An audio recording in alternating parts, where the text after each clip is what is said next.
kisa kwenye Sahih Bukhari. Mtume sallallahu alaihi wasallam asema kuna bwana katika Bani Israeli alikuwa mfanyabiashara, akasafiri kwenye safari zake za biashara, akaenda mji mwingine. Usafiri ulikuwa ni wa bahari. Alipofika kule, biashara zake zikaharibika, hakupata ile rasilimali yote, ikafilisika. Ikabidi sasa atafute namna hata fare ya kurudi kule kwao. Hana hata tikiti nauli ya kurudi kwao.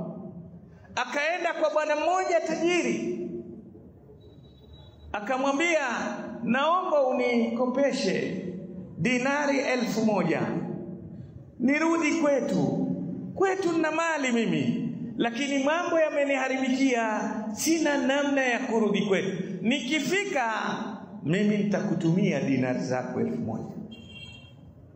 Ili akamwambia, kwani wewe hapa sio kwenu? Hapana, mimi ni mgeni.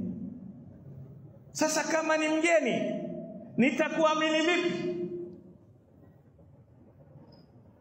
Wewe ni mgeni, utaondoka uende kwenu, usiporudisha pesa zangu nitakupata mimi. Kwa hivyo akamwambia, tafuta wakili, mtu ambaye atakuwakilisha wewe kwamba lau hutorudi mimi nitamdai yeye ile hela yangu. Yule bwana akamwambia, wakili wangu wakafa billahi wakila, mimi natosheka, wakili wangu ni nani? Allah. Akamwambia, nitafutie mashahidi basi washuhudie hii deni ninavyokupatia huu mkopo. Akamwambia, wakafa billahi shahida.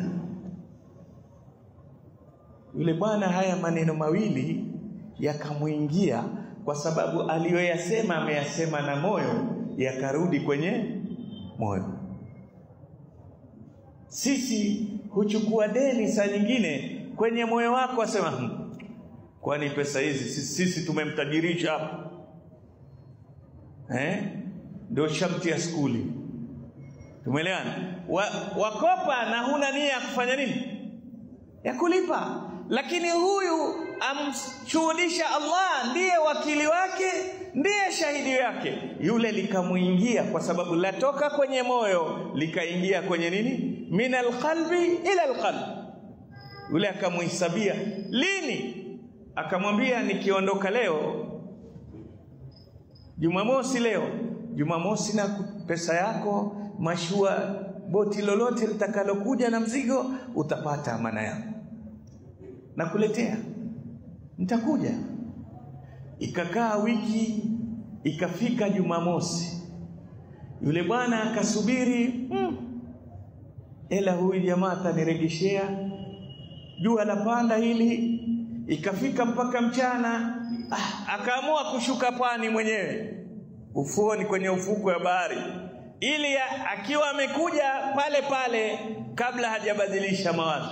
Alishinda pale, hakuna boti, hakuna chochote, mpaka jua lile la zako. Asema, ashanitengeleza huyo, ashanitengeleza, amenidanganya. Sasa nikurudi nyumbani nitafanya nini? Akaona kuna gogo pale limeanguka, akasema, mimi mwanaume sirudi nyumbani mikono mitupu, hii itafaa kuni nyumbani. Akaibeba. Kumbe yule bwana naye alikaa siku ile asubuhi, hadithi kwenye Sahih Bukhari. Akakaa asubuhi, atafuta chombo, hakuna kinachosafiri. Ikafika, asema hii siku itapita. Mwisho akaandika barua, ndugu yangu, nimeshindwa kupata usafiri, lakini amana yako na kuletea, na mkabidhi yule nilomwambia, kafa billahi wakila, kafa billahi shahida. Akachukua gogo, akalipasua, akafunga ile barua yake, akaitatia plastic, akaingiza ndani, piga misumari, akalitupa lile gogo baharini. Kweli huyu bwana akaliokota ni kuni. Kupeleka nyumbani, mkeo amwambia, mbona umechelewa?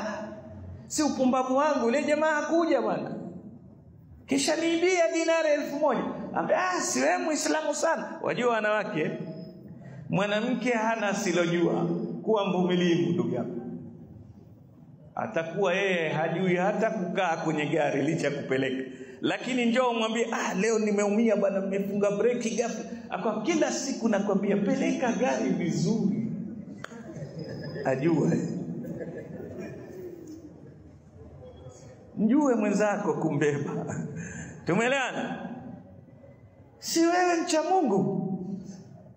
Si wewe Muislamu sana, anayekutajia Allah tayari. Ndizo hizo basi. Zimeenda hizo. Mke wangu yashapita, tumwachie.